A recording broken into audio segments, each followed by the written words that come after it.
พี่น้องเนาะคลิปนี้บ่เวียงเองก็สิเว้าในเรื่องเป็นหยังที่น้องตุ๊กบ่อยากเมื่ออยู่เพื่อนเจ้าของเพื่อมันสะดวกสบายหัวใจจังซั่นจังซี่เนาะเพียงเนาะบ่เวียงก็สิอธิบายให้พี่ฟัง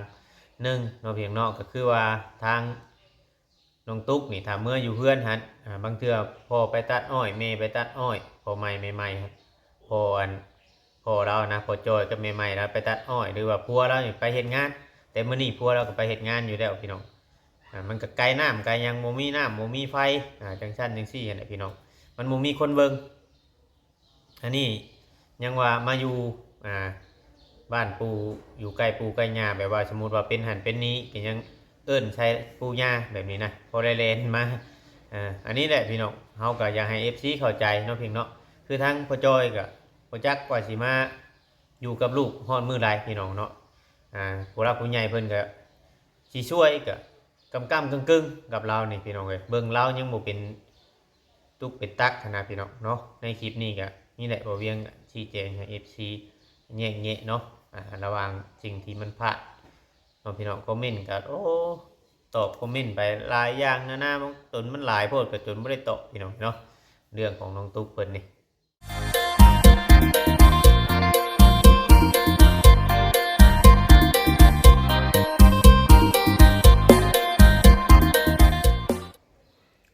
ครับทักทายสบายดีน้องพ่อแม่พี่น้องเอฟซีเบอร์สุขุสุคนพี่น้องกันเนาะทางฝั่งไทยและกับฝั่งลาวเนาะแม่เอฟซีที่เข้ามาเบิ่งมาชมเข้ามาติดตาม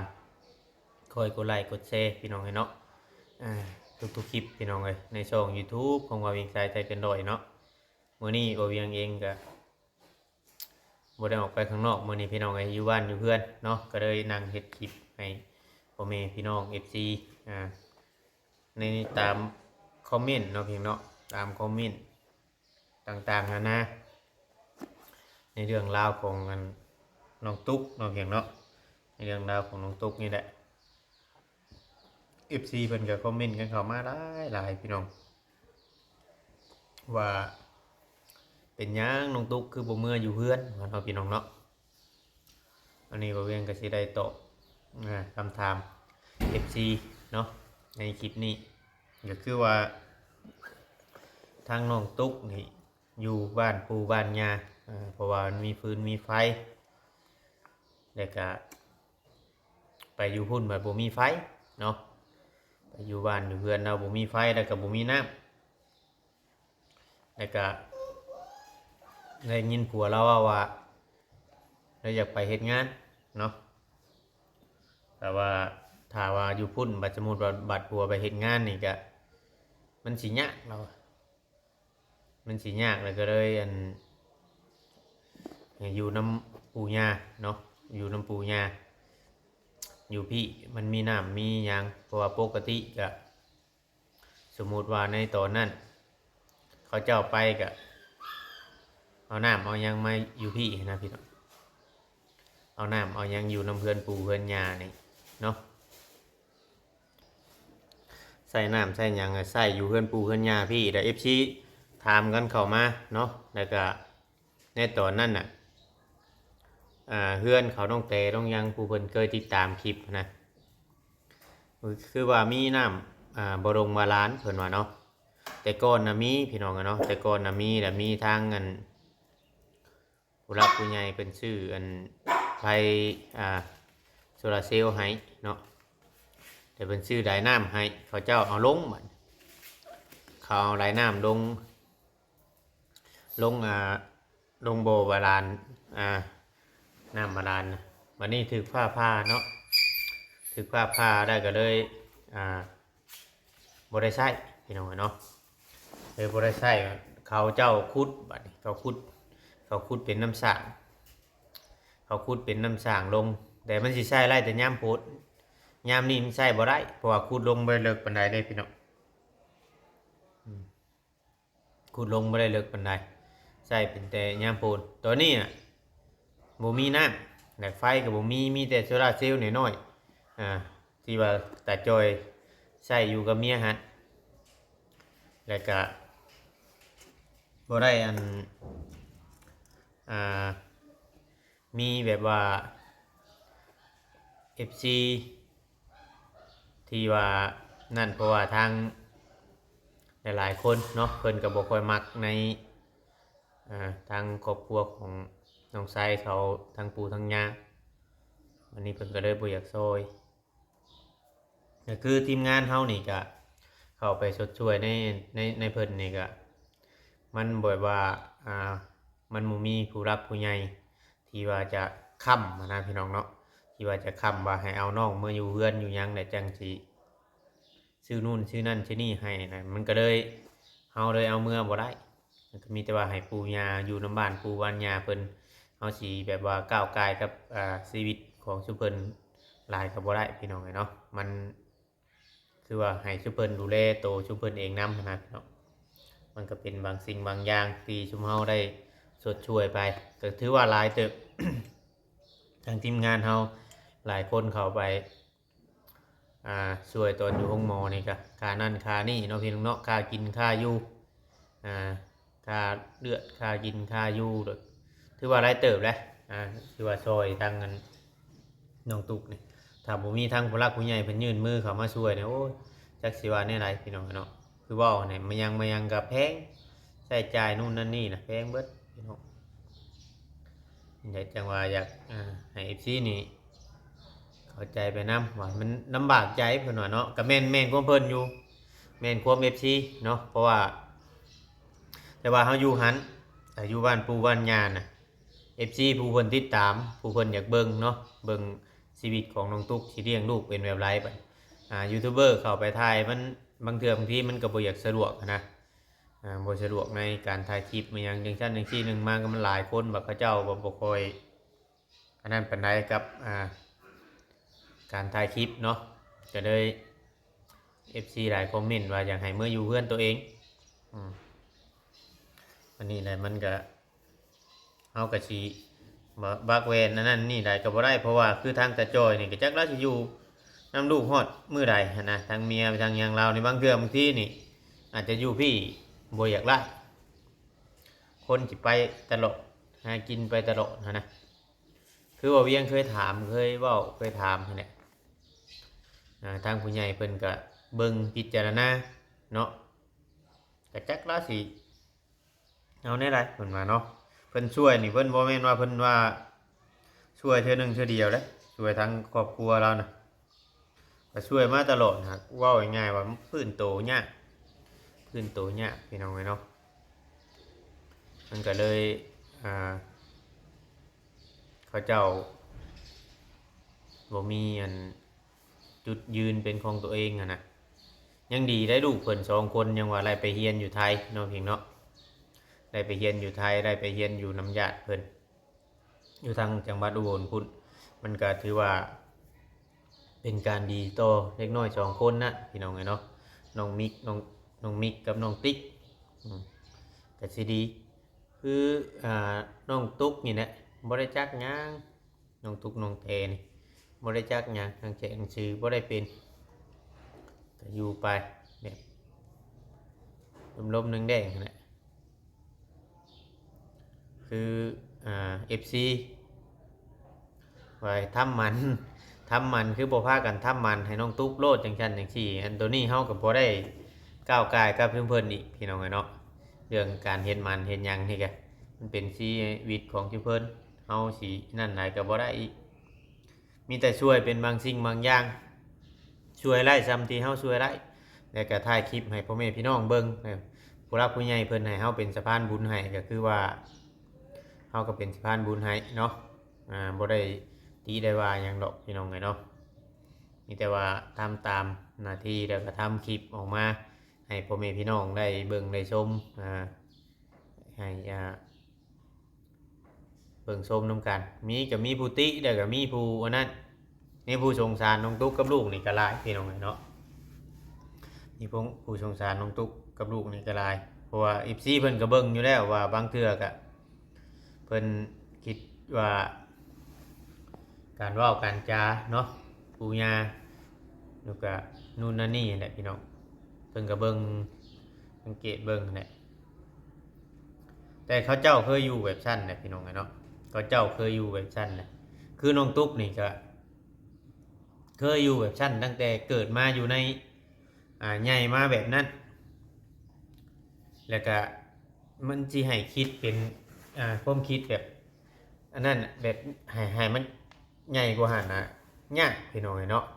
ถ้าคนบ่สละอะดีเพราะว่าเขาใหญ่มาแบบนั้นอยู่ขึ้นมาแบบนั้นเด้อ่ามันก็เลยอยู่ไปแบบชั้นอยู่ได้แต่มีแต่ว่า เฮานี่จะถ่ายคลิปให้พ่อแม่พี่น้องเบิ่งนี่ก็เป็นกำลังใจให้ในการเพิ่นเลี้ยงลูกเลี้ยงเต้าหรือว่าสิไปแบบไรรูปแบบไรเนาะเพียงเนาะใครอยู่ดอกมีแต่ว่าให้ปู่ย่าเพิ่นแนะนำหรือว่าทางตาจอยบ่เวียงก็บ่ได้เข้าไปตั้งแต่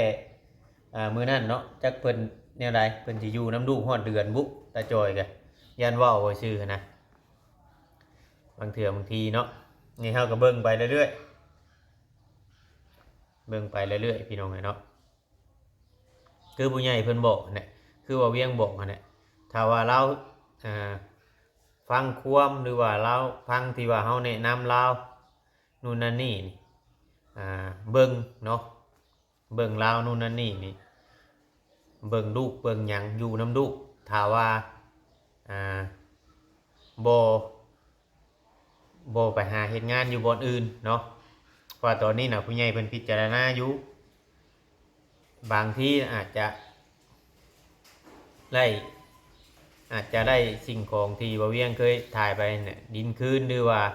บางที่อาจจะได้กระต๊อบมายังอยู่กับลูกหันผู้ใหญ่เพิ่นเว้าบางเทื่อบางทีอาจจะเพิ่นอาจจะซื้อเฮ็ดให้แบบกระต๊อบแบบมายังเฮ็ดให้มันใกล้ลูกเฮ็ดให้อยู่เป็นหมู่ลูกอยู่ในบ้านทางนั้นหั้นนะพี่น้อง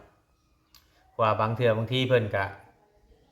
ทุ่มเทไปหลายแต่ว่าเขาเจ้าไปใหญ่ไปจุดใหม่ไปเลยมันยังจังชั้นจังซี่หั้นนะคือว้าวอันนี้ไพ่โซล่าร์โซล่าร์เซลล์ก็มีอยู่ผู้สิซื้อให้มีผู้อยากซื้อให้อยู่แต่ว่าเฮาก็ยังสังเกตเบิ่งราวอยู่หั้นนะเขายังสังเกตเบิ่งราวอยู่เฮาก็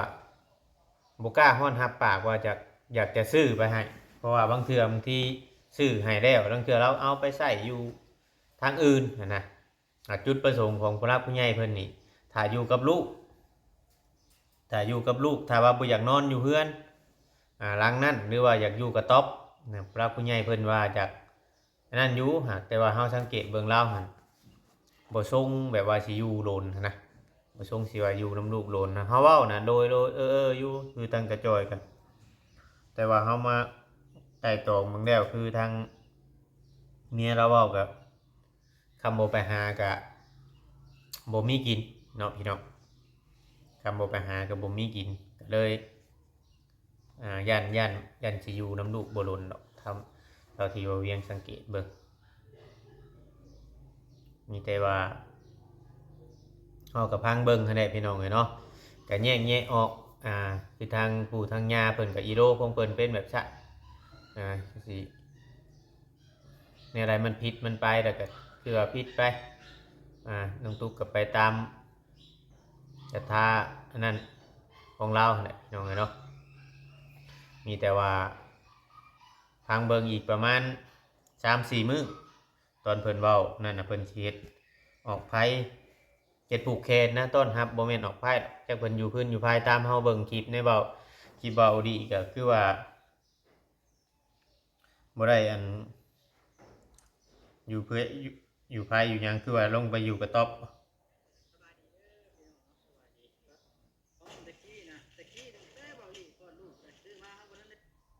แล้วซื้อผ้าอ้อมไปให้มื้อนี้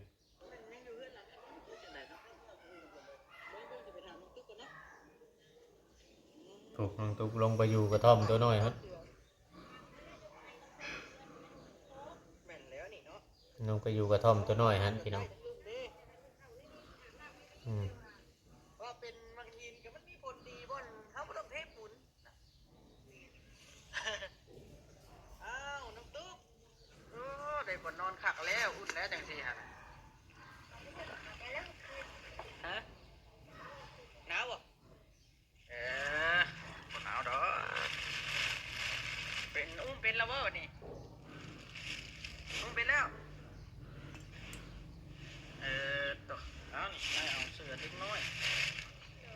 น้อยแล้วก็ปลาอ้อมให้ เบาดีเอาผ้าอ้อมเอาพวกเครื่องใช้ผ้าอ้อมเล็กน้อย เจ้ากันเนาะ ไปให้พี่น้องไงเนาะ ได้เปลี่ยนดูมันเด็กน้อยเด้มันช่วงนี้ต้องได้เปลี่ยนดูอุ้ยลืมปัดกระจายรถก่อนปัดกระจายรถก่อนครั้งนึงเว้ยจะตั้งไงดีเนาะกลัวจะไปใช้นี่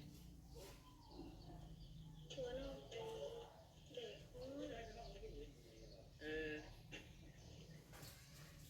ได้กลัวไปเฮ็ดเวียกดิ พวกเราก็ไปเฮ็ดเวียกได้พี่น้อง สิมึงลองเบิ่งบ่น่ะ แล้วก็อยู่ไปนะ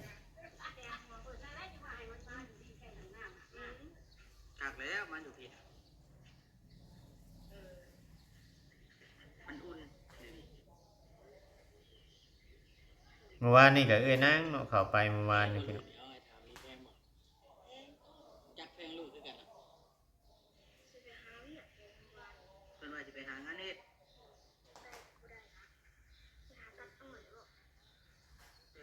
ตันอ้อยพอได้นั่นเนาะพอได้กินอยู่แล้ววันพุธเนาะเดี๋ยวนี้วันศุกร์บ่ได้เดี๋ยวนี้เสาร์อาทิตย์จันทร์ค้านพุธอีกหาวมื้อพุธ พ่อน้องตุ๊กนี่บ่ได้มาพี่น้องเนาะ เนาะนั่งลิ้นไพ่นี่บ่คือบ่ได้ลิ้นไพ่ครับ อืม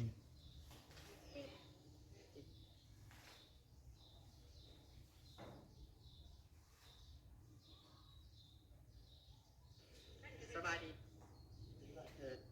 อยู่บ้านน่ะบ่เห็นครูเนาะอยู่บ้านกันนะน้องนุ่งได้ลูกก็บ่มาจอดต้องบ่ฮู้บ่จักเพิ่นบ่ได้โทรศัพท์ คือว่าเบาดีเข้าไปล่าสุดนี้เนาะน้องตุ๊กก็ลงไปอยู่กระท่อมหันย้ายลงไปอยู่กระท่อมหันพี่น้องเนาะพอดีทางทีมงานเฮาก็บ่ได้เข้าไปตั้งแต่มื้อไปส่งนั่นแหละนะฮะก็ไปมื้อนี้แหละเบาดีไปมื้อนี้กลับเมื่อวานนี่สาวนางเข้าไปวันนี้สาวนางเข้าไปเมื่อวานสาวนางบ้านดงมะเงียวนะพี่น้องทางนางนั่นแหละเนาะที่ว่าเวียงเป็นสะพานบุญให้ทางลูกสาวเพิ่นตอนนั้นเฮาก็หาก็ฮู้เพิ่นตอนนั้นแหละพี่น้องเนาะบางสิ่งบางอย่างคือ FC เพิ่นคอมเมนต์ก็ว่าให้เข้าใจทางจอยเนาะพี่น้องเนาะบางเทื่อบางทีเราอาจบ่มาอยู่นำลูกเราก็บางเทื่อเราอาจจะอึดอัดแบบนั่นนะมันบ่เป็นโตของตัวเองคือเฮาฮู้เราเนี่ยพี่น้องเนาะคืออันเมียคือหยังเราก็ต้องเบิ่งนั่นแหละพี่น้องต้องเบิ่งว่าเราจะอยู่นำกันทนบ่ FC ก็สังเกตไปเรื่อยๆนั่นแหละไปเพราะว่าเพิ่นหาก็เอากันได้ประมาณช่วงเพิ่นเอากันช่วงเขาอันน้องแต่กับน้องได้เลิกกันนี่มั้งเนาะทางนั้นพอจอยเพิ่นกับเมียเพิ่นคนนี้นะพี่น้องเนาะแต่ก็ตอนนี้ก็แม่นอยู่พี่น้องเนาะเป็นยังหักยังแพงกันอยู่แต่ว่าเราก็จะหาเฮ็ดเวียกเฮ็ดงานอยู่แถวนั้นเราก็ตัดอ้อยตัดยางช่วงนี้ยังมีงานอยู่ช่วงนี้นะพี่น้องตัดอ้อยตัดยางบางเทื่อบางทีน่ะมันอาจจะได้ดีกว่านั่นพี่น้องมันจะได้ดีกว่าไปเรากลับไปเผาถ่านกับเผาถ่านเนี่ยเอาลงเตาหนึ่งกับ5 แสนเอาขึ้นกับ5 แสนมันก็จะเกือบเลื่อนแบบนี้เดือนหนึ่งก็จะมีแต่เดือนหนึ่งก็จะมีแต่ล้านกีบเนาะเงินด้านกีบนี่สมมุติมาซื้อข้าวสอบหนึ่งข้าวกระสอบหนึ่งนี่มันก็ตกอยู่7 แสนในพี่น้องไงมันก็อยากเบิดเด้เนาะเอาสิได้กินข้าวกินน้ำมันก็ไปซื้อกินแนวอื่นบ่ได้ต้องประหยัดนะพี่น้องต้องประหยัดมีแต่ว่าเฮาเฮ็ดไปเนาะนั่งเถื่อบางทีก็ยังสิได้เข้าไปหาน้องตุ๊กอยู่พี่น้องเนาะเชื่อชื่อว่าอ้อมผาเพมันยังฝากขนมขนุยได้พี่น้องไปตอนไปฝากเพิ่นสงสารนะยังเด็กน้อยแต่ยังเฮ็ดยังบ่เป็นน่ะก็บางเทื่อบางทีก็ FC เพิ่นก็นั่นอยู่บางคนก็ว่าว่าฮู้ว่ายังน้อยน่ะเอาลูกเอาผัวจังซั่นจังซี่ก็แม่นของเพิ่นอยู่พี่น้องที่เพิ่นคอมเมนต์กันเข้ามามันก็เรื่องบางเรื่องบางอย่างก็เฮาก็บ่อยากเว้าคักหลายย่านมันมีประเด็นดราม่าเนาะพี่เนาะมีแต่ว่าเอาไปให้เข้าใจแยกแยะออกเป็นบางสิ่งบางอย่างเนาะแยกแยะออกเป็นบางสิ่งบางอย่าง มีแต่ว่าที่น้องตุ๊กบ่ได้เมื่ออยู่พุ่นกับแบบนี้แหละพี่น้องผัวเนาะผัวเราไปเฮ็ดเวียกเฮ็ดงานอยู่ทางตัดอ้อยตัดแอวตามภาษาเขาได้หาเงินหาตะนั่นหากบ่มีเงินใช้บ่มีเงินเก็บต้องหากินเขาพระเจ้าบ่ได้เฮ็ดให้เฮ็ดนาหั่นเด้มันก็สิประมาณนี้ต้องหาเงินพอได้ซื้อกินไปวันๆพี่น้องเนาะสำหรับคลิปนี้ก็บ่มีหยังหลายถ้าว่าผิดพลาดการใดก็ต้องกับขอโทษขออภัยนำ FC เด้อพี่น้องคลิปนี้บ่เวียงก็สิขอตัวจบคลิปไว้ก่อนนะพบกันในคลิปต่อไปพี่น้องก็กล่าวคำว่าสบายดีเนาะ